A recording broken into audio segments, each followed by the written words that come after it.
지금 와서는 이제 이 사람들이 투기꾼을 몰아가는 거죠. 이 사람은 다 억울한 거죠. 양도소득세 중과받고. 많아요.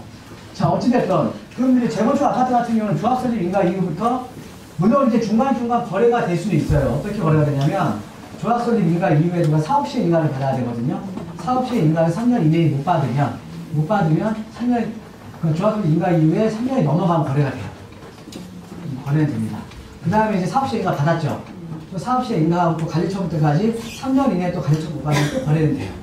네. 근데 중간중간 이렇게 거래는 될 수가 있습니다. 어찌됐든 근데 진행하는 데 10년은 걸릴 거 아닙니까? 그러면 잘 지내서 10년 동안 내가 못 팔아먹는 거예요.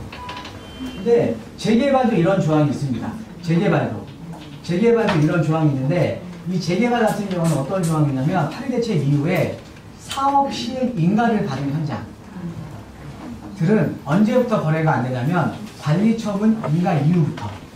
그럼 우리가 관리처분 인가 떨어지면 철거하고 이주하잖아요. 그럼 이주 때까지 한 3년밖에 안 걸려요. 근데 그 3년 동안만 내 재산이 묶여버리는 거 아니에요. 그죠? 그러니까 얘는 3년만 내 재산이 묶이는 거고, 재개발은 얘는 10년 이상이 묶이는 거고. 그러니까 재건축에 비해서 재개발이 규제가 상대적으로 느슨한 겁니다. 상대적으로. 근데 만약에 파리대책 이전에 사업시행인가 받은 현장들은 또 이 법을 적용을 안 받아요. 이 법을 적용을 안 받습니다. 그러니까는 재건축이 재개발에 비해서 규제가 상당히 지금 느슨한 거예요. 상당히 느슨하기 때문에 지금 투자자들이 사실 재건축이 지금 규제를 가하니까 좀 빠른 투자자들은 작년부터 들어갔던 거죠. 작년부터. 그래서 지금 프리미엄이 계속 붙고 있는데 이 프리미엄이 앞으로 계속 붙을지 안 붙을지 그게 또 중요한 거잖아요. 붙을까요 안 붙을까요 앞으로 계속? 네? 재개발은 붙어요? 좋은 데를 붙고 안 좋은 데 안 붙고? 역세권? 어디서부터 역세권 드셨어요? 제가 볼 때는 이게 지금 재개발 지역은요, 선순환 구조가 만들어졌어요. 선순환 구조가. 그러니까 여러분들 우리가 이제 재개발이라던가, 재건축이라던가, 얘 사업을 결정한 요소는 사업성입니다. 사업성. 근데 또 사업성을 판단하는 잣대가 우리가 일반적으로는 대지지분 보고, 용적률도 보고, 이런 것들 많이 보잖아요. 가장 중요한 거는 일반 분양가예요. 대지집을 잡으면 어떻습니까? 일반 분양가는 높은 되지. 그죠? 그러니까 가장 그 사업성을 판단하는 잣대가 일반 분양가예요. 일반 분양가가 높으면 그만큼 사업에 대한 이익이 커지니까 조합원의 이익이 커지잖아요. 조합원의 이익이 커진다는 거는 추가 분담금이 낮아지는 거죠. 그죠? 근데 일반 분양가가 중요한데 이 일반 분양가를 또 어떻게 결정하냐면 분양 시점이 아파트 시세죠. 아파트 시세. 자, 그런데 우리가 뉴타운이나 재개발 지역을 보면 2000년도 중반에 다 재개발의 뉴타운이 다 분양수가 됐거든요. 자, 그런데 그동안 지지부진 했었어요. 한 10년 동안. 그동안 또 해제가 된 지역도 많고. 근데 최근 와서 지금 여러분들이 잘 아시는 지금 뉴타운들 뭐 흑석이나 노량진, 신길, 그 다음에 저기 뭐 수색 증산, 가재울, 그리고 저기 서울의 끝자락에 있는 신정, 아니면 이문 뉴타운, 장인 뉴타운 가서 보시면 사업소도 엄청 내받습니다. 엄청 내받아요. 지금 뭐 거의 100m 달리기 하는 것 같아요. 제가 보면. 그게 왜 그러냐면 최근에 아파트 가격이 엄청나게 올랐잖아요. 그러니까 사업성이 엄청나게 아파트 가격이 올랐다는 거는 사업성이 개선이 된 겁니다. 그러니까 이게 자 일반 분양가 높게 할 수 있죠. 일반 분양가 높게 한다는 거는 재개발 애들이 속도를 내겠죠. 속도를 낸다는 건 투자자들이 또 들어오겠죠. 네, 거기다가 투자자들이 들어오니까 당연히 프리미엄이 계속 붙겠죠. 그런데 일반 분양을 할 때도 일단은 주변 시세보다는 싸게 해야 되죠. 싸게 하고 거기서부터 피가 나오죠. 프리미엄이 붙는 거잖아요. 지금 현재. 일반 분양가를 하려면 주변 시세가 낮게 해야 되니까. 그러면은 일반인들도 청약이 엄청나게 들어오겠죠. 그러니까 이게 지금 선순환 구조가 만들어진 거예요. 재개발 뉴타운은. 이 고리가 만들어진 겁니다. 서로. 그러니까는 지금 제가 볼 때 재개발의 뉴타운은 피가 계속 붙어 가는 게 높습니다. 현재. 그러니까 실제 예를 보면은 어저께 이제 저 상담하다가 이제 물어봤는데, 아니구나, 어제 방송에서 제가 상담했던 내용인데, 수생 6구역 조합원이에요. 조합원인데, 거기가 지금 인식 끝났거든요. 좀 있으면 일반 분양 들어가요. 분양식이 다 끝났고 아마 올 가을쯤이나 일반 분양 들어갈 건데 지금 거기 프리미엄을 계산해 보니까 그다음에 지금 전체 매매까지 계산해 보니까 프리미엄 그 다음에 이제 감정가 권리가 감정가는 권리가 대략적인 권리가 그다음 감정가라고 하고 감정가에다가 여기에다가 추가 분담금이 지금 총 몇 가잖아요. 그죠? 내가 내가 만약에 감정가 1억 나왔는데 프리미엄이 한 2억 3천 붙었다. 프리미엄이. 근데 얘가 지금 조합원 분양가가 4억이다. 이게 추가 분담금 얼마예요? 3억. 7천. 네. 감정가 1억 나왔는데 조합원 분양가 4억이야. 그럼 3억이죠, 3억. 추가 분담금 3억이죠? 네, 3억이죠. 3억이면은 얘를 총 합친 게 내가 매수자가 내야 되는 돈이잖아요. 매수자가 준비해야 되는 돈이잖아요. 그죠? 1억 플러스 2억 3천 플러스 3억. 그러면 얘가 지금 6억 3천이잖아요. 그죠? 근데 실제 수수료 6구역 같은 경우가 지금 보니까 이 정도 가격이 형성돼 있어요. 프리미엄이 25평이면 되면 한 2억 한 3, 4천 정도? 그래서 총 매가, 총 투자 금액이 한 6억, 한 4, 5천 정도 형성돼 있더라고요. 자, 그런데 인근에 있는 가재울타운이 있거든요. 가재울타운이 7억 5천이에요. 25평형이. 네. 근데 가재울타운이 사실 제가 봤을 때 입지가 더 안 좋아요. 수색보다. 가재울타운의 지하철 접근성이 좀 떨어지거든요. 근데 이제 수색 같은 경우에는 일단 부도심이잖아요. 앞에 수색 역세권 개발, 그리고 후배들도 많이 있고. 그러면 지금 우리가 비교를 해봐도 일단은 주변에 기존에 있던 뉴타운하고 비교를 해봐도 얘가 싼 거잖아요. 그죠? 네. 얘가 싼 거잖아요, 지금. 그러니까 지금 들어가도 먹거리가 있는 거예요. 그치? 지금 들어가도. 이렇게 비교를 해보면. 근데 이게 왜 이런 구조가 만들어지냐면, 지금 선순환 구조가 만들어져서 그래요. 근데 이런 것들이 보통 뉴타운 구조가 많습니다. 많아요. 그러면 지금 이제 현재 지금 재건축 같은 경우는 규제를 계속 강화를 시키고 있지만, 지금 재개발 같은 경우에는 사실 지금 먹거리가 좀 있어요. 먹거리가. 이런 지역들 같은 경우에는 사업시행 인가도, 이거는 그 사업시행 인가도 작년 8대책 이전에 사업시행 인가 받았기 때문에 전매 가능합니다. 조합은 지휘하면 입주권 전매 제한도 안 들어가요. 작년 8대책 이전에 사업시행 인가 받았기 때문에. 이런 데 많아요, 서울에? 많습니다. 많아요. 그래서 이게 시장이라는 게 정부의 정책에 의해서 지금 시장이 이렇게 만들어진 거고. 그래서 재건축은 지금 먹구름이 낀 거고, 그 다음에 재개발 뉴타운은 그래서 지금 이제 좀 땡땡하게 해가 뜬 거고, 청약시장도 땡땡하게 해가 뜬 겁니다, 지금. 그래서 지금 올해 같은 경우는 이 시장이 계속 그렇게 유지될 가능성이 높습니다. 시장이. 그리고 이런 게 저번에 또 보니까 이렇게 얘기하더라고요. 어디 언론에서 내가 어디 본 것 같은데, 보유세 이제 앞으로 건드리면 지금 괜찮은 뭐 한남 뉴타운이 이런 뉴타운들도 보유세 건드리면은 여기에서 그럼 이제 가격이 떨어질 수도 있다라고 나오더라고요. 그래서 근데 이거는 시장을 모르는 거예요. 시장은. 우리가 재개발 아파트 재건축이라던가 아파트는요, 기준시가가 시세에 비해서 기준시가가 많이 올라온 거예요. 근데 재개발 뉴타운은 예를 들어서 제가 한남 뉴타운도 많이 매입을 해줬는데 2013년도에 제가 한남 뉴타운 6억에 매수를 해드린 게 지금 14억 정도 가거든요. 14억 가는데 얘가 기준시가가 지금 얼마냐면 매매가는 14억이에요. 근데 이번에 기준시가 나왔잖아요. 나왔는데 제가 얼마 나왔냐면 4억 8천 나왔어요. 그러니까 이런 거기 노후됐잖아요, 주택이. 노후됐기 때문에 재개발이나 뉴타운은 괴리감이 커요. 지금 현재 시세랑. 이 괴리감 왜 그러냐면, 이게 왜 그러냐면 기준시가랑 차이가 많이 날 수밖에 없는 게, 아파트는 표준화되어 있잖아요, 시세가. 그죠? 아파트는 시세가 표준화되어 있잖아요. 우리가 재건축 아파트는 10평이면 13평이면 15평이면 나왔으면 이거에 따라서 가격이 딱 정해져 있잖아요. 그러니까 시세 파악이 쉬운 거예요, 그냥. 또 매매 사례, 그냥 매매 사례를 비교해보면 편해. 왜? 아파트 평형에 따라서 지금 다 같으니까. 그러니까 기준시가 반영도 쉬운 거예요. 자, 그런데 일반 주택들은 매매 사례로 간접적으로 직접적으로 비교할 수 있어요? 옆에 거는 대지집은 20평짜리인데 나는 또 대지집도 30평이야. 얘는 또 보면 10평짜리야. 또 옆에는 연립이고, 옆에는 또 100평짜리 또 다가오는 갑자기. 그러니까 뭐냐면은, 이 주택, 우리가 이 뉴타운이나 재개발 같은 경우는 개별성이 상당히 강해요. 개별성이 강하기 때문에 매매 사례로 가격을 추정할 수가 없다는 거죠, 사실은. 주변에 있는 매매 사례로. 아파트는 가능하지만, 아파트는. 재건축이든 일반 아파트는 가능하지만, 얘는 추정하기가 쉽지가 않다는 거죠. 그러니까 기준시가하고 현재 시세하고 괴리감이 좀 큽니다. 근데 이렇게 괴리감이 큰데도 보유세 때문에 걔네들이 이걸 내던진다?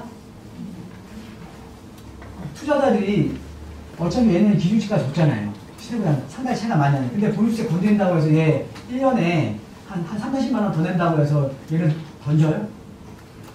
안 그래요.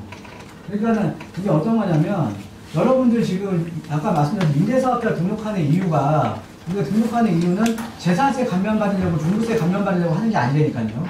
양도소득세예요. 양도소득세. 투자자 입장에서는 기껏 한 1년에 100만 원, 200만 원 나오고 그냥 내요 그냥. 내고 그냥 내가 양도소득세에 대해서 절세해 가는 게 나은 거죠. 아까 그 재건축 아파트 있죠? 재건축 아파트 같은 경우 주택내사업자 등록해놓으면 기준시가 6억 이상이기 때문에 종부세도 다 내야 돼요, 걔는. 종부세도. 그럼 그분들도 보면 다 내던졌어야죠. 이거는 그렇게 논조 자체가 말이 안 되는 논조가 상당히 많습니다. 그러니까 재산세, 아니, 보유세 건드리는데 왜 뉴타운이 유치이 돼? 절대 그럴 수가 없어요. 그렇게 보시면. 자, 그 다음에 이제, 지금 이제 시장을 보면, 여러분들 이제 이 부동산 시장을 보면요. 여러분들 투자를 하실 때는 어떤 시장에 투자를 하셔야 되냐면, 여러분들 재건축 시장에 왜 투자하세요? 재개발에 왜 투자할까요? 돈 벌려고 하시는 거 아니에요? 기대가? 그러니까 돈 벌려고 하시는 거예요.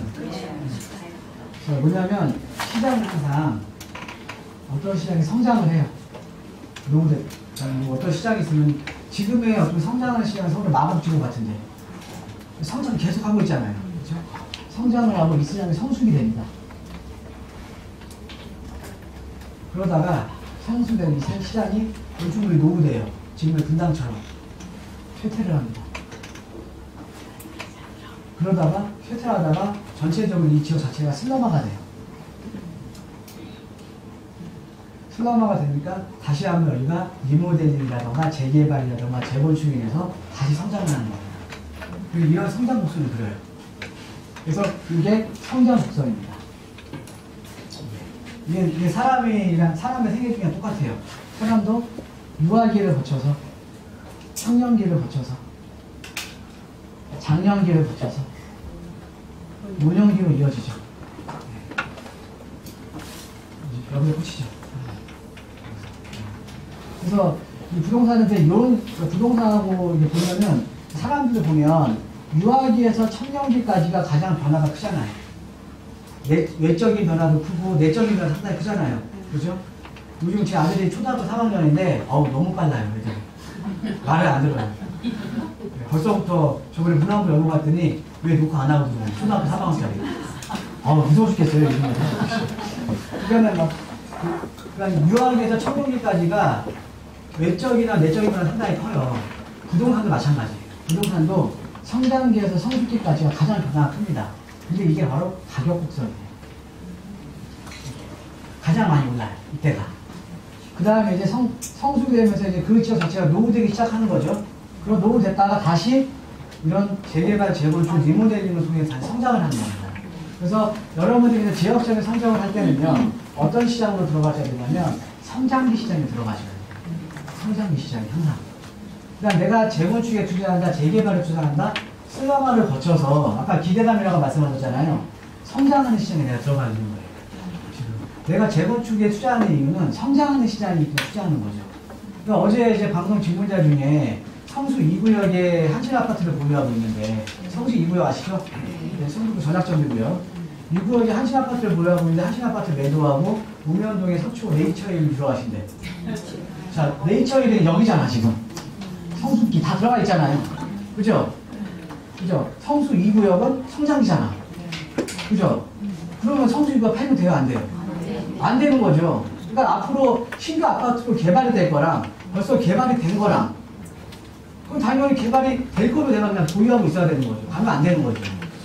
그러니까 이게 여러분께 투자를 하실 때는 항상 성장하는 시장에 투자를 하셔야 됩니다. 이 성장이라는 게 주변이 성장하는 시장이 있고 주변이 내 물건은 가만히 있는데 내 물건이 뭐 재건축 재개발이 되는 게 아니라 내 물건은 가만히 있어요. 내가 갖고 있는 투자 물건이나 내 보유 물건은. 근데 주변이 또 성장하는 시장이 있어요. 주변에 뭐 우리가 보시면은 뭐 마곡주구에 업무단지 들어서거나 아니면 이번에 또 발표됐죠. 뭐 창동 차량기지에 뭐 창업센터 이런 것도 들어오거나 나는 가만히 있는데 주변이 성장을 하는 거잖아요. 이래도 내가 가지고 있는 보유 물건의 가격이 올라간다는 거죠. 내 물건이 이렇게 뭐 직접적으로 재건축이 되고 재개발이 아니더라도 주변이 성장하는 시장이면 같이 가격이 올라가는 거예요. 그래서 우리가 이 성장하는 시장에 들어가는 게 상당히 중요한 겁니다. 그 여기서 또 누군가는 말씀하시겠죠. 아까 제가 분당을 말씀드렸는데 분당이 세태기에 있다고 했잖아요. 근데 분당이 엄청나게 올랐거든요, 이번에. 이게 지금 가격적인 곡선이 떨어진 거잖아요. 그죠? 원래 떨어져야 되는데 지금 올랐잖아요. 분당은 지금 쇠퇴기에 있는 거예요. 우리가 생애 주기로 보면 분당권은 사실 쇠퇴기에 있는 거라니까요. 근데 가격이 대략 최근에 많이 올랐죠. 이게 뭐냐면 첫 번째가 일단은 전체적인 아파트 가격이 상승한 겁니다. 전체적인 아파트 가격이 상승을 한번 하고 그 다음에 여기에 강남을 묶으니까는 대안이 강남의 대체제인 분당이나 이쪽밖에 없어요. 근데 이쪽이 많이 올라버린 거예요, 지금. 강남을 규제를 가하니까. 그래서 지금 분당에 수요자가 들어오면 분당이 한참 떼어버린 거죠, 이번에. 그렇게 보시면 됩니다. 그 다음에 이제 가격 자체가요, 여러분이 이기 신도시, 이게 경기 남부권에 있는 이기 신도시 가격이 상당히 높아졌어요. 지금 판교 신도시 지금 14억 가입니다, 14억 가. 동판도 14억 가요. 일반 서민들 입장에서 14억이 사실은 작은 돈이 아니잖아요. 근데 그나마 그래도 분당은 8억 선에는 가능하거든요. 8, 9억 선에 30평대 보면. 그래서 이제 우리가 항상 투자를 하실 때는 성장하는 시장에 들어가셔야 돼요. 그래서 여러분들 재건축을 보는 거고 재개발을 보는 거고 근데 꼭 재개발뿐만 아니라 그 지역 자체가 성장하는 시장도 좋다는 거죠. 그 지역 자체가. 그렇게 보셔야 됩니다.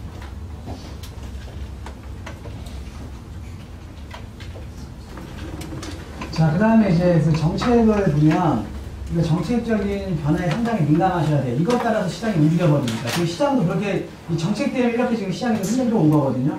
자, 그런데 지금 시장 자체가, 지금 이제 이게 보시면은, 우리가 이제 재생 사업 같은 경우에도, 이 재생산 같은 경우는 얼마나 웃기냐면 여러분 예전에 시장 안 좋을 때는 재개발로 구역 지정된 지역들 있잖아요. 여기가 구역 지정이 해제가 많이 됐거든요. 해제가 많이 됐어요. 구역 지정이. 왜 사업성이 안 나오니까 시장 뭐 직권으로 해제하거나 아니면 주민들이 이제 지네들이 이제 그 찬반 투표를 합니다. 그래서 추진위원회가 구성된 지역들은 30%만 찬성하면 구역 지정 해제해줬고 그 다음에 조합이 설립된 지역들은 이 찬반 투표에서 50%가 구역지정 해제에 찬성하면 해제를 해줬어요. 시장이 안 좋았으니까 사업성이 안 나왔으니까. 근데 지금 얼마나 웃기냐면 그 해제된 지역이 다시 구역지정 받고 있어요. 다시. 주민들이 다 동의하는, 그러니까 주민들이 이제 동의서에서 다 이제 동의서 진구해갖고 야, 우리 구역지정 받자. 이래서 구역지정 받자. 이러면서 다시 동의서 진구받아갖고 다시 지금 개발하고 있어요. 시장이 바뀐 거죠.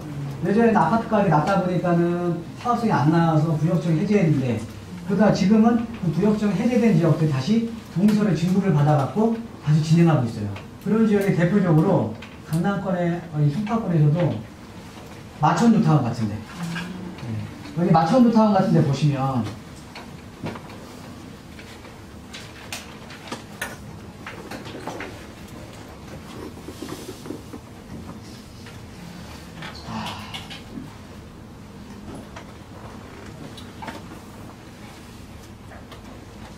지도로 한번 말씀드릴게요. 지도로.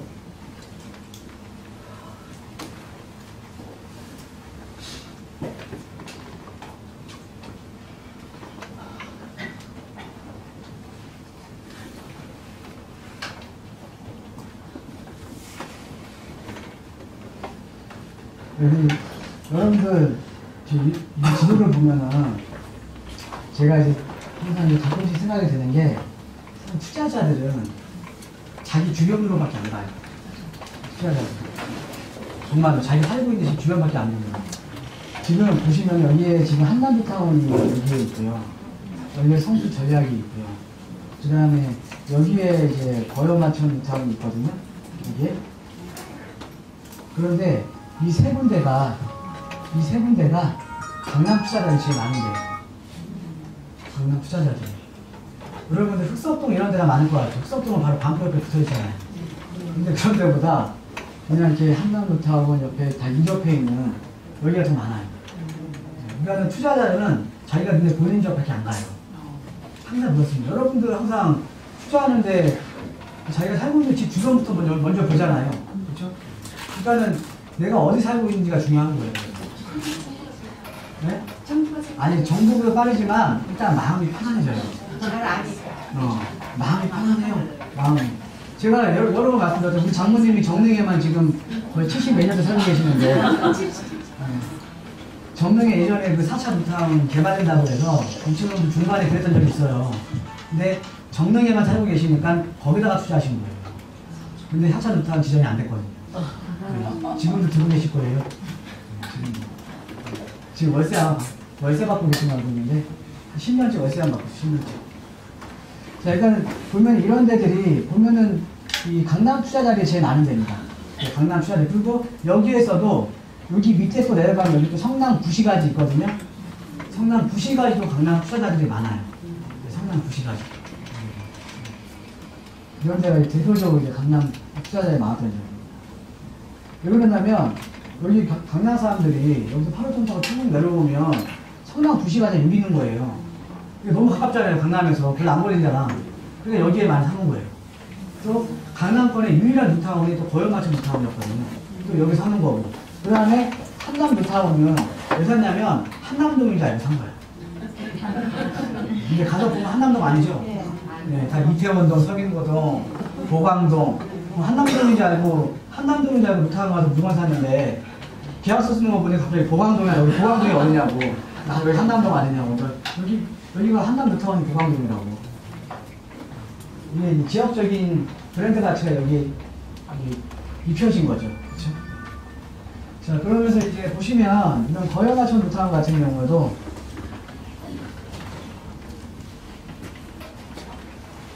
여러분들 여기 보면요, 여기가 미래신도 여기가 예전에 다 분양했던 데예요. 그 다음에 여기가 이제 지금 분양 지금 앞으로 나올 때예요. 미래신도시 이쪽이 지금 앞으로 분양이 나올 때예요. 이쪽이 올 여름부터 아마 그냥 나올 겁니다. 그 다음에 여기가 이제 거여마천 루타운 있거든요. 이쪽이 거여마천 루타운이 여기가 있는데 여기서 보시면 이런데 보면은 여기 2-2구역은 지금 끝났고 그냥 2-1구 좀 있으면 1번 그냥 들어가고 뭐 마천 4구역 여기 마천 3구역이나 마천 1구역이 원래는 구역적인 해제가 됐었어요. 원래는. 근데 최근에 다시 묶였습니다. 아파트까지 올라가니까. 그래서 지금 이 서울 도심에 이런 지역들이 많아요. 이런 지역들. 그러니까 여러분들께서 투자를 하실 때 이런 예전에 구역적 해제된 지역 중에서 이런 움직임이 있는 데가 직접 돌아가는 거 보시면 있습니다. 그런 데 가서 매수하셔도 괜찮아요. 네. 상대적으로 아직 지정이 해제가 됐잖아요.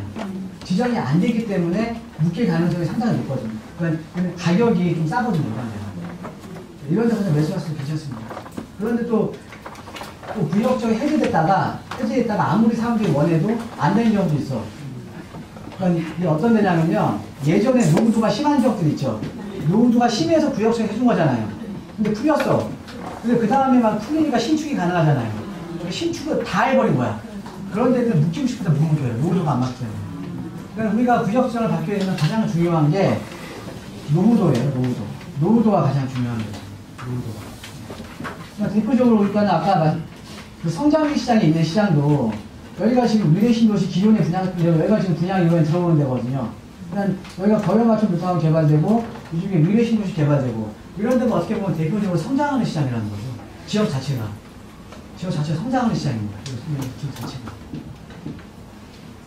그러니까 여기에 사실 여기 위례신도시 그냥 나오는 것도 올 제가 알기로는 올 여름부터 아마 나올 거예요. 여름 나는데 자격이 되시는 분들은 여기 한번 참여 드셔도 제가 또 참여해도 괜찮을 것 같습니다. 좀. 자, 그리고 서울 도심의 주택 가격을 한번 보면요.